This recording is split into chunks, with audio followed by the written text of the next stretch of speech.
Hello everybody, wrong intro. Well, sup guys, I'm Hero Vortex, but you can just call me Hero for short. And as you already know, Deltarune chapters 3 and 4 have been out for a while now, and a lot of people have been making a lot of theories about what might happen in the next chapters of the game using evidence found from said new chapters.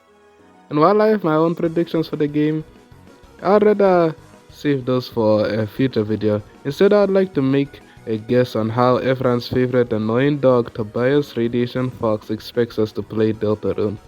Or at least how he expects newcomers to play the game at least. As I kinda want to know how a new player who plays games casually and avoids spoilers would find out about things like the weird route or shadow crystals without being a Deltarune brain-rotted psycho like me or you. And also because I noticed that both the Undertale and Deltarune fanbases have a toxic habit of being backseat gamers. And I kind of don't like when people tell others how they should play a game instead of letting them figure out things on their own.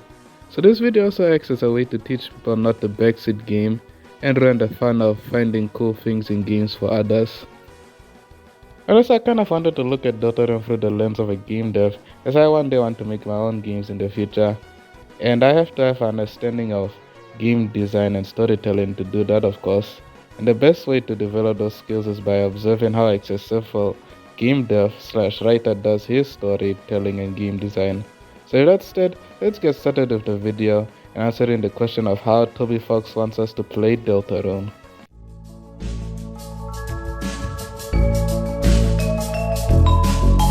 Okay, before we start talking about how Toby expects us to play Deltarune, let us look at how he expected and predicted we would play his other game, Undertale.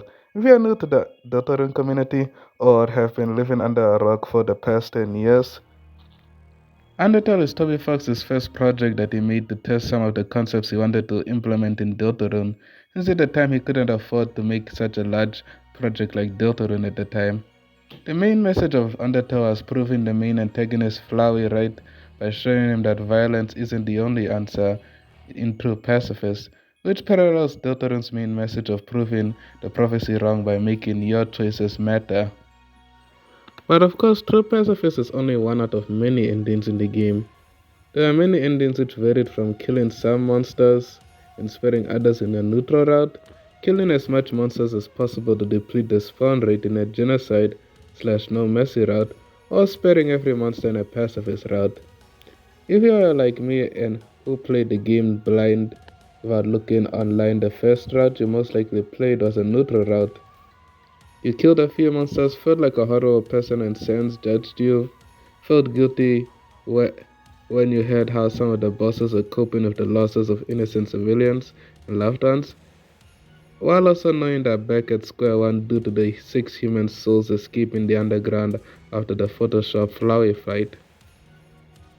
And you felt disappointed that you got a bittersweet ending of the game, so you'd either move on from the game or feeling sad, or the most likely case scenario is that you resetted your save file and replayed the game, but this time you did everything in your power to spare every monster, no matter what, and fought Flowey one more time. But after winning and sparing him, you are still met with the same tragic ending, leaving the monsters of the underground with no hope of getting to the surface. But when Flowey decides to help you, and then you backtrack to help Alphys, and eventually enter True Lab and come back to face with Flowey one more time, but this time he reveals he's the son of the Dreamer royal family, Asriel Dreamer, brought back to life as a godlike being thanks to the power of the 6 human souls and every monster soul in the underground. And after enduring the fight, you finally get what you want, a happy ending, where everyone can live a happy life on the surface. You of course feel proud and happy as you got the best ending possible in the game. And at this point you probably stopped playing it, but some of you probably got curious and asked yourself, hey, what would have happened if I killed everyone? That's leading to you doing the genocide route, and I think this is exactly how Toby knew most people would play the game, as most people wouldn't think of running away from Undyne or spamming spare on tutorial during their first casual playthrough, and hell, most people might not value the lives of random monsters compared to the important ones as much, as they most likely treated the game like a normal turn-based RPG. And I think Toby knew that people would be unhappy with the neutral endings because of how depressing each one of them is written. Except for the annoying dog ending where Toby becomes king of monster kind. That one is just funny. But yeah, I'm pretty sure he knew that some players would replay the game to try something different for a better outcome. And he knew that those same players would still not be satisfied with getting the best ending possible and instead see the opposite, the worst outcome possible. And heck, Fly based much mirrors his actions of how, after he came back to life with the power of determination, he first became friends with everyone, like how we do in Pacifist, and then he got curious and killed everyone, like how we did in Genocide. Okay, now that we know how Toby expected us to play Undertale, how does that explain how he wants us to play Deltarune? Well, that's pretty simple. He'll use the same strategy he did in Undertale, giving hints to blind players of a better ending. Okay, let's make a hypothetical. Imagine it's your first time playing Deltarune. It doesn't matter if you played Undertale or not before. You have no idea what to expect out of this game. So you play chapter 1 in its entirety. You name yourself, create your vessel. It gets discarded, you play through the game as normal.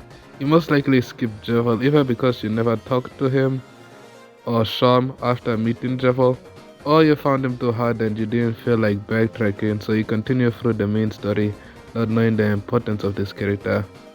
So then you continue to chapter 3, play it, probably skip Spent and Neo. You then continue to chapter 3, but you probably skip the S rank room on your first playthrough, so you miss out on the Shadow Mental side quest. You make it to the end and lose to the knight because you'd obviously think that it's a scripted loss and move on to the next chapter.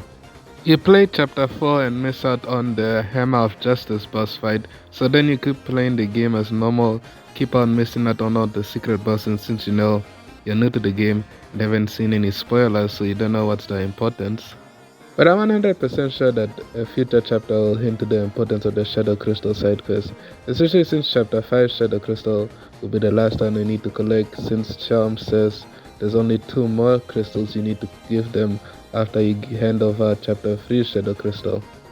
So I can imagine that someone in chapter 6 or 7 might tell us that we need to give them the Pure Crystal, an item most likely forged from the 5 Shadow Crystals.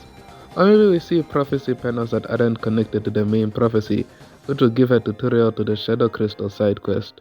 But either way, I'm pretty sure Toby would want to give hints to new fans on how to obtain the 5 Shadow Crystals so they don't rely on some random IGN guide because that would ruin the immersion.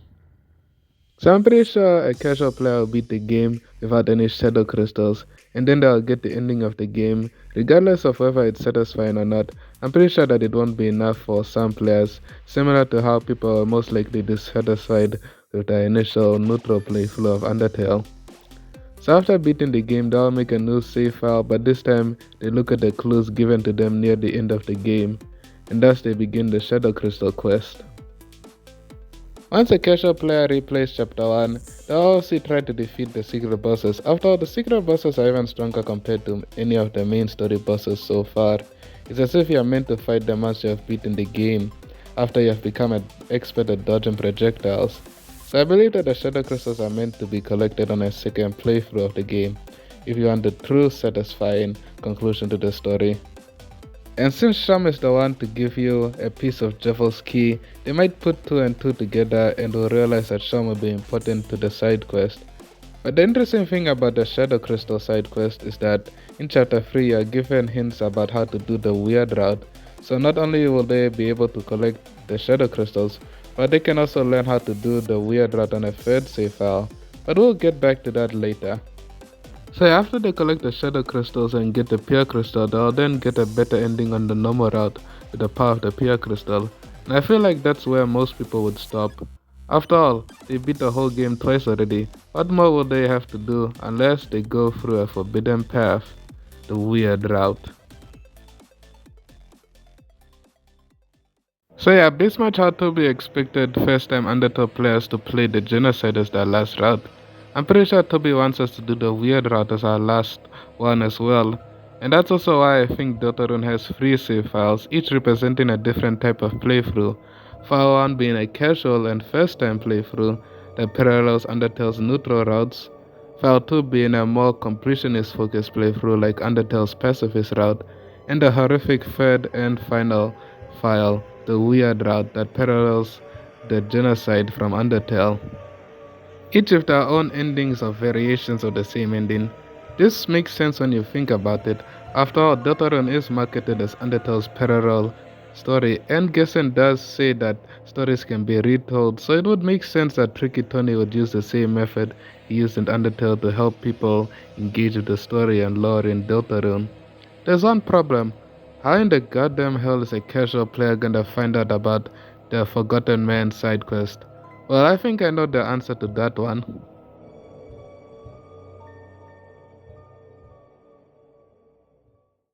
If you're as dot as I am to the point that you can tell what meme this image is referencing, then you probably know who the Forgotten Man is.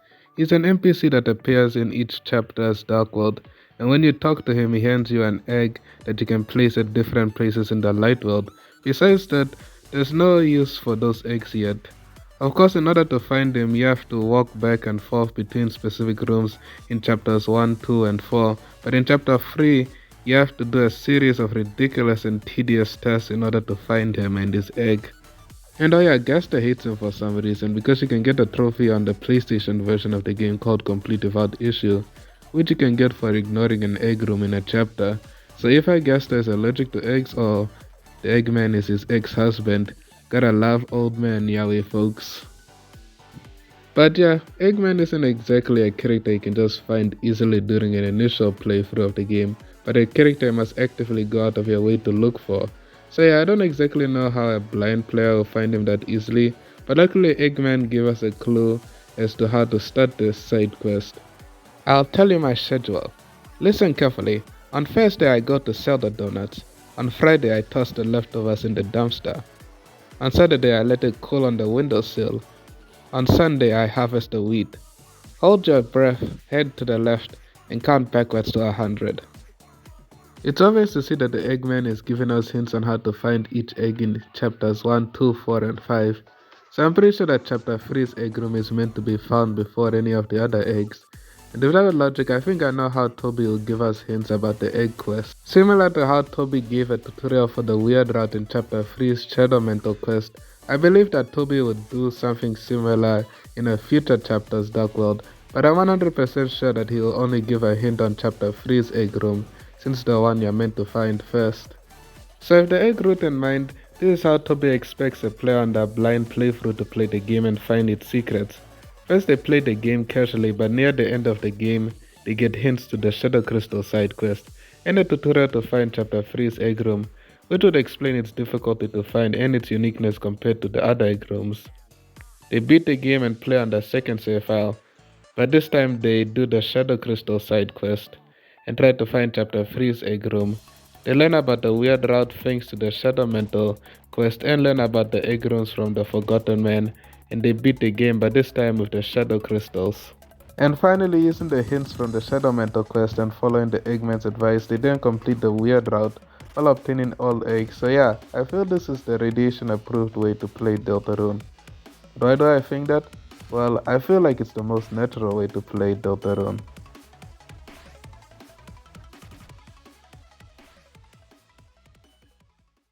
If you're wondering why I say it's the most natural way to play, that's simple. Toby Fox is a millennial, so that means he grew up playing video games without internet guides or YouTube tutorials to help him to beat games. Sure, he probably had help from a guidebook or two, and his brothers could have also helped him at certain parts of the games he played, but I'm pretty sure he must have figured out a ton of things on his own, and when he did find secrets, he probably felt good about finding those secrets on his own.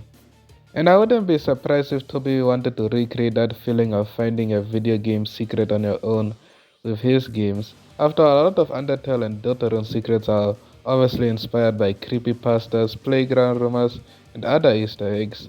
But it's kind of hard to recreate that feeling of old video game secrets and rumors in a day and age where we can easily just get proof of something's existing or not existing in a video game by just googling it or data mining the game's files and code. The fact that chapter 3 has a hint on how to do the weird route clearly implies that Toby wanted people to figure this out on their own rather than looking at the code of the game, which is something which I doubt the average player would do. Unless you're just obsessed with looking at the code of video games you played before, I guess. But yeah, even if you don't agree with what I said, which is understandable, I am an Undertale fan after all. I can barely read, so I'm the last person who should be given takes on how a game should be played. But I do want to say one more thing, and even though I brought it up earlier, I just want to repeat it so that it becomes less of an issue in this fandom. Don't backseat game. Don't get mad when a person doesn't know about the Forgotten Man or the eggs because he's such an obscure and easily avoidable NPC in the game. Heck, I only found out about him this year. Don't get pissed when people don't fight secret bosses, especially if they don't know they existed, because there's a reason why they're called goddamn secret bosses. And even though I love him and he's the only reason why I keep pushing on this hellhole known as life, well, that and test manager, but regardless, he's still a fan favorite. Just don't get mad when someone forgets to talk to the original Starwalker in Chapter 1. That isn't the only thing that pisses him off.